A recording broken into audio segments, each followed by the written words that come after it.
सोचिए एक ऐसे मॉन्स्टर के बारे में जो हेलीकॉप्टर को भी हवा में ही तोड़ दे। आज हम बात करेंगे एक ऐसे जायंट स्नेक की जिसे गोली, आग या बॉम्ब कुछ भी नहीं मार सकता। कहानी की शुरुआत होती है एक सुनसान आइलैंड से। ऊपर से देखने में ये जगह बहुत खूबसूरत लगती है, लेकिन इसके घने जंगल में एक गहरा राज छुपा है।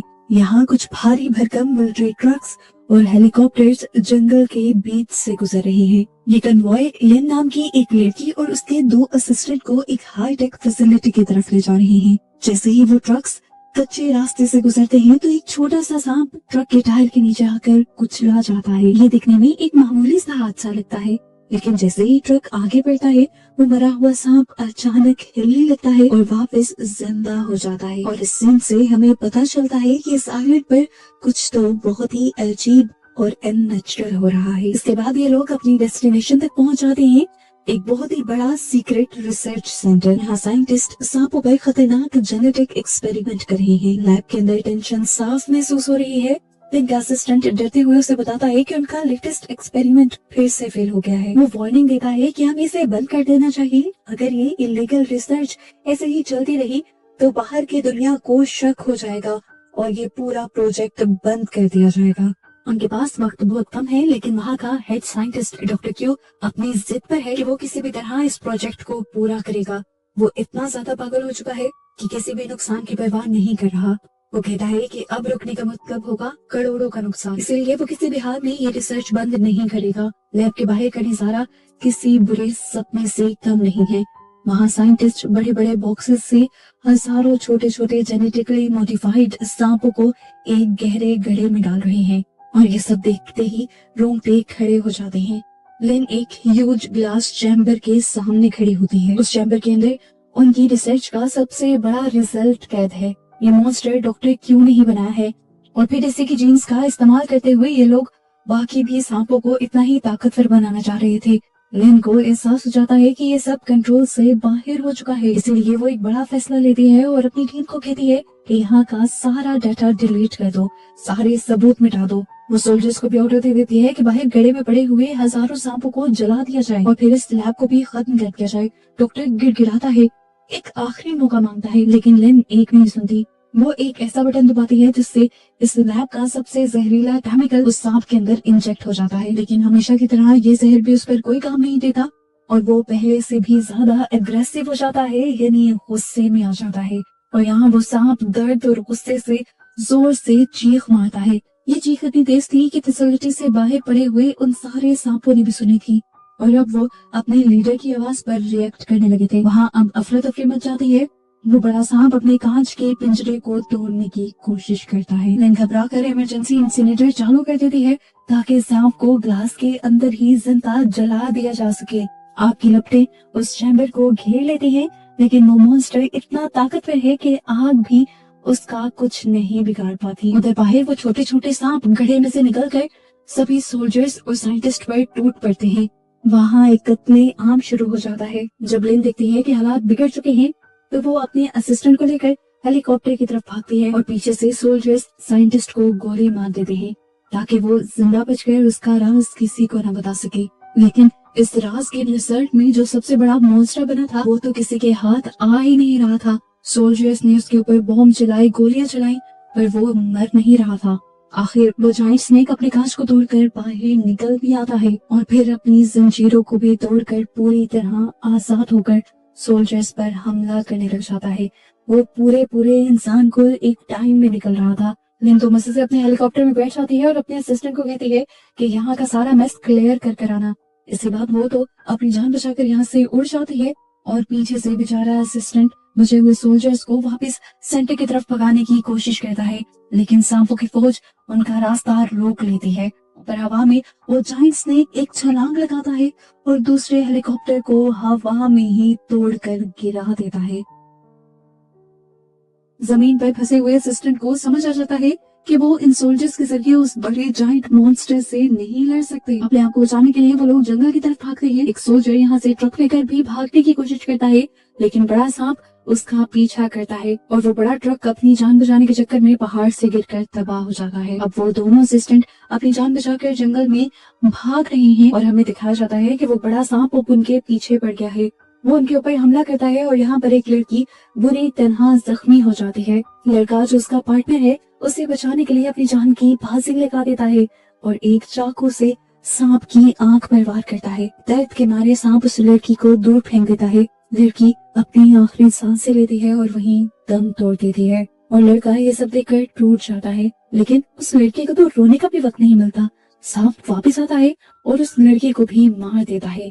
दूसरी तरफ दो सोल्जर्स जो अपनी जान बचाने के लिए नदी की तरफ भागे थे, वो बोट के जरिए नदी में उतर भी जाते हैं, लेकिन वो जायंट स्नेक पानी में उनका भी पीछा करता है और उन्हें भी खा जाता है। और इस तरह कुछ देर में उस जायंट स्नेक ने, उस मॉन्स्टर ने ये पूरा आइलैंड खामोश कर दिया था। सीन कट होता है और कहानी अब कुछ साल आगे बढ़ती है। अब हम एक आलीशान क्रूज पर हैं जो समुद्र के बीच बहुत ही आराम से चल रही है। वहाँ पर सब कुछ नॉर्मल है, लोग पार्टी कर रहे हैं, म्यूजिक बज रहा है और सब कुछ है। और इन्हीं सभी पैसेंजर्स के बीच हम अपने हीरो यन से भी मिलते हैं। दिखने में यन काफी स्मार्ट और फिट है और काफी तेज दिमाग का भी लगता है। वो नोटिस करता है कि कोई चुपके से उनकी फोटोज ले रहा है। यन उसे भी पकड़ लेता है और उससे पूछता है, तुम हमारी पिक्चर्स क्यों ले रही थी? तब ले बताती है कि वो एक मैगजीन के लिए काम करती है, लेकिन यन को उस पर शक था। उसका कैमरा पकड़ता है और सारी फोटोज डिलीट कर देता है। इस टाइम पर ली उससे कहती है, मैं जानती हूँ कि तुम किसे ढूंढ रहे हो। यन ये बात सुनकर हैरान तो होता है और इससे पहले कि वो इस बारे में कुछ सवाल जवाब कर पाता, एक अजीब सी थरथराहट शिप पर महसूस होती है। देखने को मिलता है कि हजारों सांप इस शिप की दीवारों पर रेंगते हुए ऊपर आ रहे हैं। देखते ही देखते वो पूरे डेक पर फैल जाते हैं। पार्टी का माहौल एकदम से चीखों पुकार में बदल जाता है। यन फौरन ही खतरे को भांप लेता है, गोली को खींचता है और भागना शुरू कर देता है। भागते हुए वो एक क्रू मेंबर से पूछने की कोशिश करता है कि आखिर यहाँ पे क्या हो रहा है। इससे पहले कि वो कुछ बोल पाता, अंधेरे से वही जायंट स्नेक निकलता है और उस आदमी को निगल जाता है। ये वही मॉन्स्टर है जो उस आइलैंड पर था। इसे देखकर सब डर जाते हैं, लेकिन यन और ली होशियारी दिखाते हैं। जितने लोगों को वो बचा सकते थे उन्हें लेकर वो भागना शुरू कर देते हैं। यहाँ हर तरफ वही सांप ही सांप है जो उस आइलैंड पर साइंटिस्ट ने गड्ढे के अंदर गिरा दिए थे। यहाँ पर यन एक कुल्हाड़ी उठा लेता है उन सांपों को मारने के लिए और अपना रास्ता बनाते हुए आगे बढ़ता रहता है। वो लोग एक कॉरिडोर में पहुंचते हैं जहाँ वो देखते हैं कि एक अमीर आदमी ने अपने आप को एक वीआईपी रूम में बंद कर लिया है और बाहर सब लोग अपने आप को बचाने के लिए भीख मांग रहे हैं उससे और उसे दरवाजा खोलने को कह रहे हैं। पर वो अमीर आदमी किसी की नहीं सुनता और दरवाजा नहीं खोलता और इसके उस बुरे काम का अंजाम उससे फौरन ही मिल जाता है। छोटे छोटे सांप वेंटिलेशन डेक से उसके रूम के अंदर घुस जाते हैं और उसे काट खाते हैं। बाहर खड़े हुए लोगों को बस उसकी चीखें सुनाई देती हैं। यन सबको लेकर इंजन रूम की तरफ भागता है और वहाँ ये लोग एक ओल्ड मैन से मिलते हैं जो अपनी पोती को छुपाने की कोशिश कर रहा था और इन सारी चीजों से बचाने की कोशिश कर रहा था। यन उनकी भी मदद करने का फैसला कर लेता है। इस टाइम पर यन एक और चीज नोटिस करता है कि ये जितने भी सांप यहाँ पर हमला कर रहे हैं वो असल में देख नहीं सुनते, वो लोगों की आहट सुनकर उनकी तरफ बढ़ रहे हैं और उन पर हमला कर रहे हैं। और बस यही देखते हुए वो सबको इशारा कर देता है, बिल्कुल खामोश रहो। सब हिलना तक बंद कर देते हैं और मशीन्स के पीछे छुप जाते हैं। यहाँ तक कि उन लोगों ने तो अपनी सांसें तक रोक ली थी। और इसी दौरान वो बहुत बड़ा मॉन्स्टर स्नेक इस रूम के अंदर आ जाता है। वो इन लोगों के बहुत करीब आ जाता है और इन लोगों की आहट को महसूस करने की कोशिश करता है, लेकिन कोई भी जब नहीं बोलता तो वो बस यहाँ से जाने ही वाला था। पर उसी वक्त बदकिस्मती से एक लड़की का फोन बज गया और बस यही से सांप ने गुस्से में उस आवाज की तरफ हमला कर दिया और इस तरह लोग जान बचाकर अब ऊपर की तरफ भागने लगे और एक बड़े से इंडस्ट्रियल फ्रीजर में घुस गए।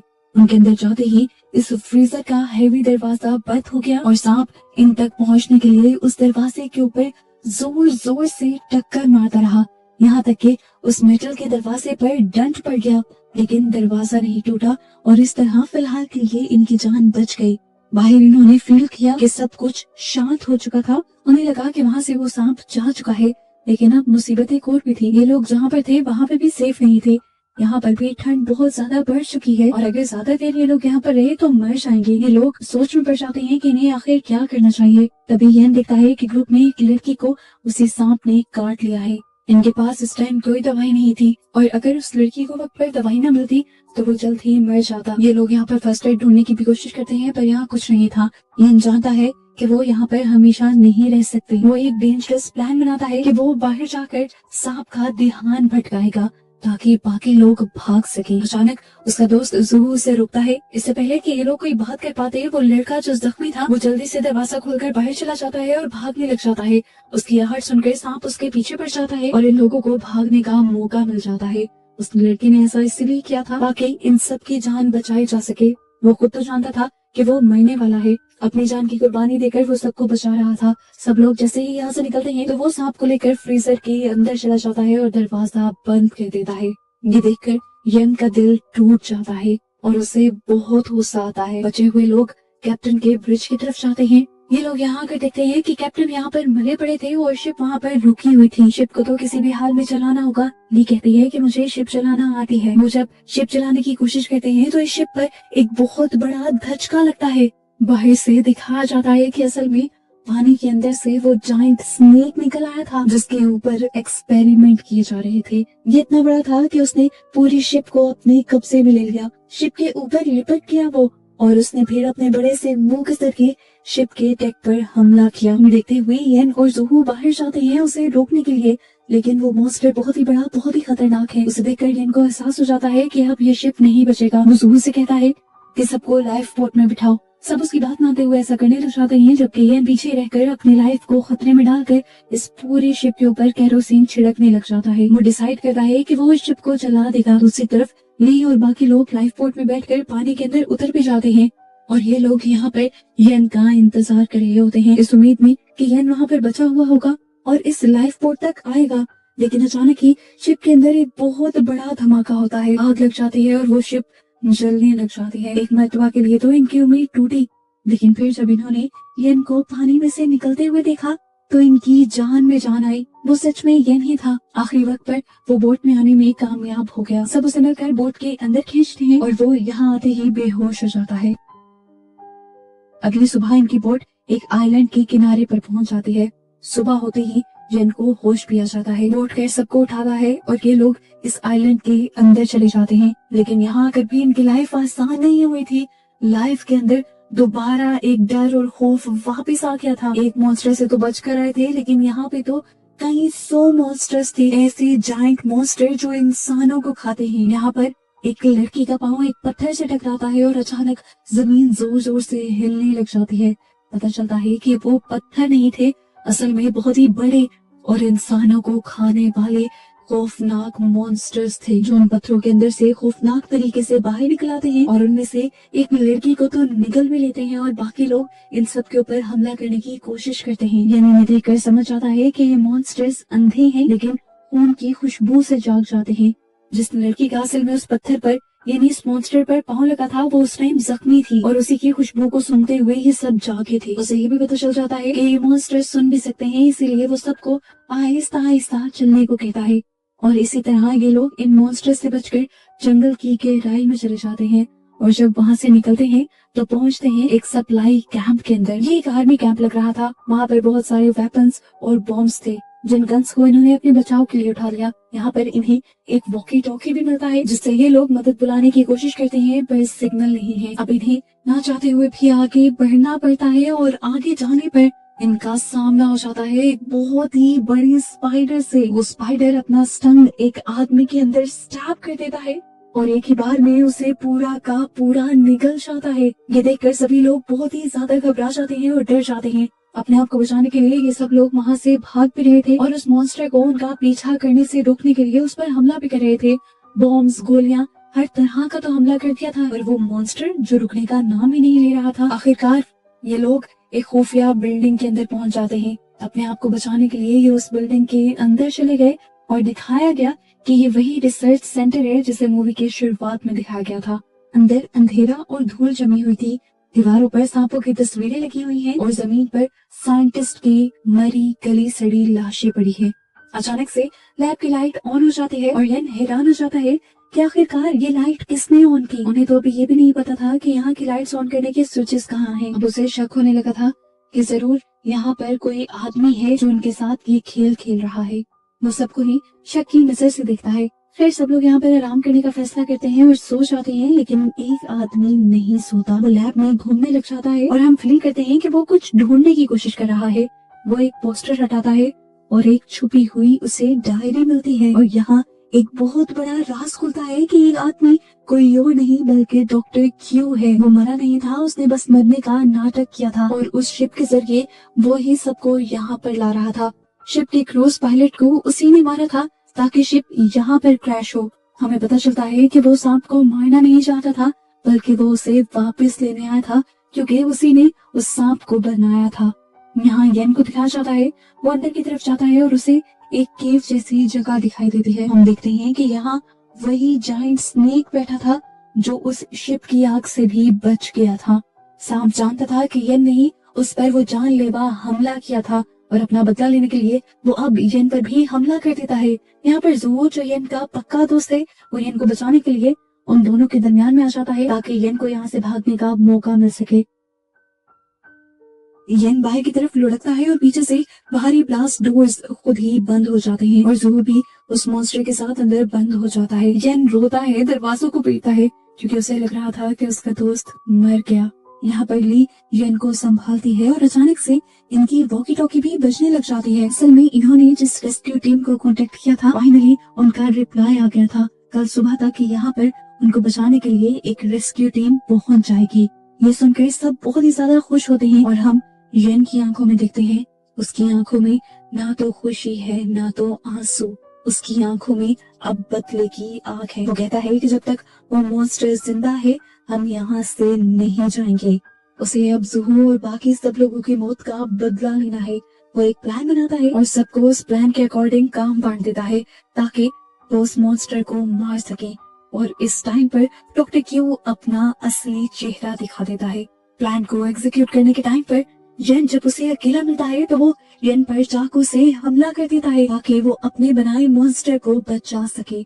लेकिन यहाँ येन भी एक फाइटर था, वो भी डॉक्टर क्यू से लड़ता है और उन्हें जख्मी कर देता है। यहाँ पर जख्मी हालत में भी डॉक्टर क्यू हंसने लग जाता है और बताता है कि उन सब का यहाँ तक आना उसी का प्लान था। वो ये भी बता देता है कि उस जायंट स्नेक को उसी ने बनाया है और वो उसका गॉड है। अचानक ही यहाँ के दरवाजे खुलते हैं और वो जायंट स्नेक अब उसके सामने आ जाता है। डॉक्टर क्यू को लग रहा था कि वो सांप का गॉड है, वो उससे बात कर सकेगा और उसे कंट्रोल कर लेगा। वो सांप के करीब जाता है, एक पल के लिए तो सांप भी उसके आगे रुक जाता है, लेकिन अगले ही पल वो डॉक्टर क्यू के ऊपर भी हमला करता है और एक ही बार में उन्हें निकल जाता है। जिसने उस मॉन्स्टर को बनाया था आखिरकार वो खुद भी उसी का शिकार बन गया। अब बारी थी येन की, वही उसके सामने खड़ा था। वो सांप का ध्यान अपनी तरफ खींचता है, वो उसे पहाड़ के किनारे ले जाता है जहाँ पहाड़ के नीचे खाई की तरफ पत्थर वाले मॉन्स्टर्स सोए हुए थे। वहाँ पहुँचते ही वो खुद तो रुक गया और उसने एक खून की बोतल नीचे फेंकी। वो सारे मॉन्स्टर खून की खुशबू सुनते ही जाग उठे। वो बड़ा सांप भी यहाँ येन के करीब आकर उसे खाने के लिए जैसे ही लपका तो येन ने उसे नीचे की तरफ धक्का दे दिया। वो सांप उन्हीं मॉन्स्टर के पास गिरा और उन मॉन्स्टर्स ने फौरन ही सांप पर हमला करना शुरू कर दिया। वो सांप उन मॉन्स्टर्स का आखिर शिकार बन गया। ये सारे हजारों मॉन्स्टर एकदम से ही उस सांप पर टूट पड़ते हैं। सांप दर्द में तड़पता है, चीखता है, अपने आप को बचाने की कोशिश करता है, पर आखिर उन मॉन्स्टर्स के आगे हार जाता है और आखिर यहीं पर उसकी गेम खत्म हो जाती है, यानी वो मर जाता है। आखिर बुराई खत्म हो जाती है और यहाँ मूवी के पोस्ट क्रेडिट सीन में हम अगली सुबह का सूरज निकलता हुआ देखते हैं। येन, ली और बचे हुए लोग समुद्र के किनारे खड़े हैं। दूर से उन्हें एक रेस्क्यू शिप आती दिखाई देती है, जिसे देखकर इन लोगों के अंदर जान वापस आ जाती है। हालांकि ये लोग इस टाइम जख्मी हैं, थके हुए हैं, लेकिन फिर भी इनका जोश बहुत ज्यादा है क्योंकि ये जिंदा बचे हैं। और ऐसे इस खूनी आइलैंड पर इन लोगों की इन मॉन्स्टर्स से सरवाइव करने की कहानी इन लोगों को जिंदा दिखाते हुए यहाँ पर खत्म हो जाती है।